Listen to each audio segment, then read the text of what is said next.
My name is Andrea Pessino. I'm the Chief Technical Officer and co-founder of Radio Dawn Studios, the developers of the Order 1886.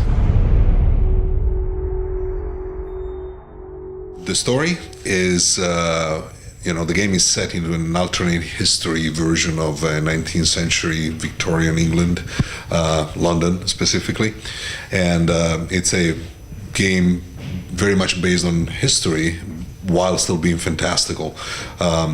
In our story, many centuries ago, certain humans started to evolve in a different direction, a direction that went back more in a primal way, more bestial, more strength and more aggression and so forth, while other humans continue to evolve in the way that I guess we have. So of course, as humans get different, they start fighting, and there was a lot of war going on between these two type of humans in a similar way that might have happened with Neanderthals. We don't really know. And over the time, the half-breeds, as they were called by the regular humans, obviously had the upper hand. They were much stronger physically. They were very powerful, and this lasted until, as a reaction to their power, King Arthur decided to assemble a group of knights around the round table and to pursue an advantage in the form of what they call the Grail, which in our game turns out to be this liquid they refer to as the black water, which gives those that take it certain powers, not superhuman powers, but the ability to heal faster, and as a side effect also the ability to live a lot longer than regular humans would. They're still immortal, they're still aging, just a lot slower, and they have the ability to heal faster. So this kind of leveled off the conflict, and there was kind of a status quo where the half-breeds kept on their own, and this order of knights created by King Arthur maintain the peace by fighting the half-breeds if they got too close. This remained that way until, again, the Industrial Revolution happened, and during that time, Industrial Revolution was a time of explosive growth for regular humans. We really harnessed technology in ways that had never done before. All of a sudden, electricity and steam and explosives and machinery all became available, and this greatly shifted the balance of power in favor of the humans. All of a sudden, the half-breeds were not indestructible anymore. So in this setting, and of course, while social change that went right along with the technological change in the Industrial Revolution also happened, there's also a big rebellion going on in England at this time.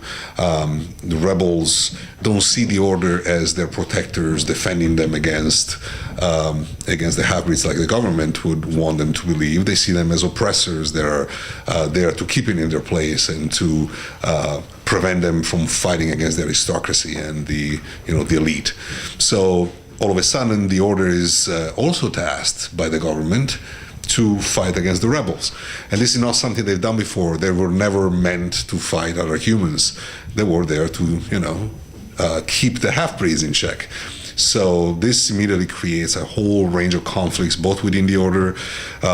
Mysteries are immediately uncovered with the rebels that all of a sudden seem to have access to weaponry from the order. How did they get them in their hands? And this is where our game starts, in the district of Whitechapel, where Galahad, one of the knights, realizes that the rebels all of a sudden have this weaponry and they're being fought against, with their own guns and their own machines. So this is where the game starts, and this is where the story begins to unravel.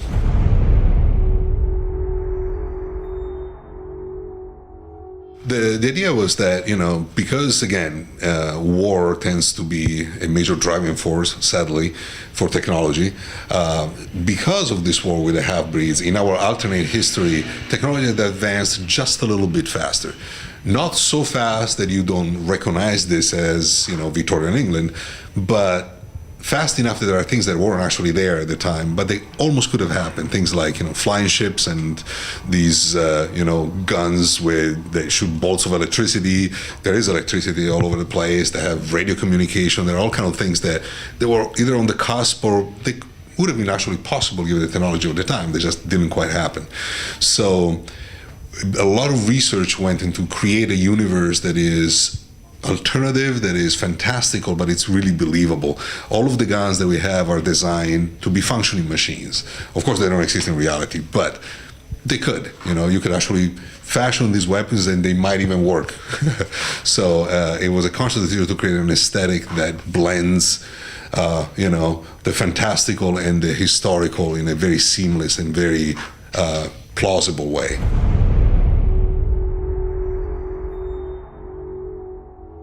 The universe of the Order is what you're seeing. Really is a tiny snippet.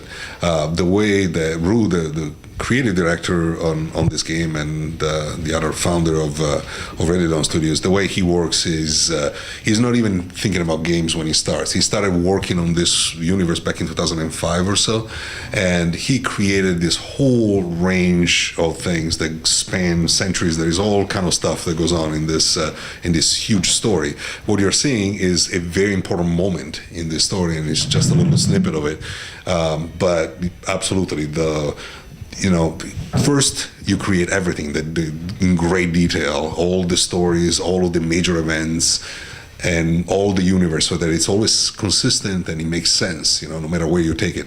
And then, we pick particular moments and make games set right there. So yes, it's definitely designed to be a big franchise.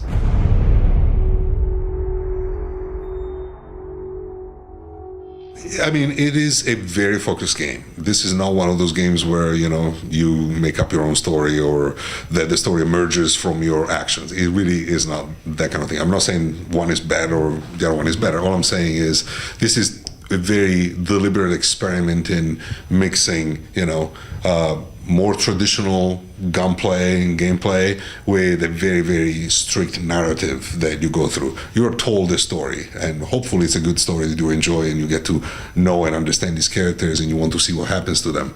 So in doing so, a crucial element for us was to really create a pace that alternates moments in which you're really mostly being given narrative. You will press a few buttons to advance the story, do a few things here and there, but mostly you're told the story. Hopefully it's a story that you like, and so you're interested and you go through that. You do that for a little bit, and then maybe there is a little bit of a gameplay event that you have never done before, that you only do that once just to, spice it up a little bit. And then there's a big gunfight. And during the gunfight, that plays like a really tight and hopefully rich type of third-person shooter, and there you're gonna die a lot. You're gonna have to figure out strategies. You have a variety of weapons you can use. You have lots of different types of enemies, and every fight is gonna be different. And then there are even hybrid moments where, like the one you saw today, where you have what is really almost combination of fighting game to a certain extent with there's still decision making and strategy involved, but it also looks really spectacular. The fighting against the Lycan Elder is always really engaging because he's really scary and badass, and the idea for the game was always it's all about the flow. There should always be something interesting that you're doing at all times. In our testing, one of the most common comments that people said was they can never put it down. There's never a moment where you go, oh, I finished this, now I'm going to start this other thing. It's all one seamless moment, and it keeps giving you new things to be interested about. So people go, no, I want to keep going. I want to see what happens next. And so if we did our job right, this sense of flow and this continuing engagement for the player lasts throughout all the way to the grand finale.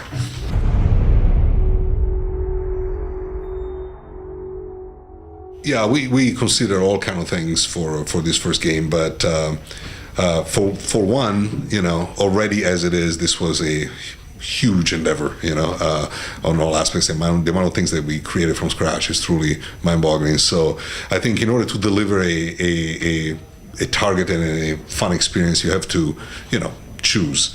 And perhaps more importantly, because this is such a rich universe, we really wanted the first game to focus on one specific story and to give you Galahad's story from his point of view. The moment you introduce other characters and so forth, you're forced to either artificially dilute the story or come up with some weird ways in which you can switch back and forth and so forth.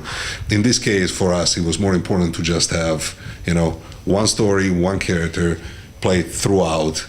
And by the time you're done, you will really know a lot about these characters, about their motivations, their history, and their connections, and where they're gonna go. And who knows, maybe in the future, it will make the universe by itself will make so much sense to players that we can experiment with other ways of telling the story.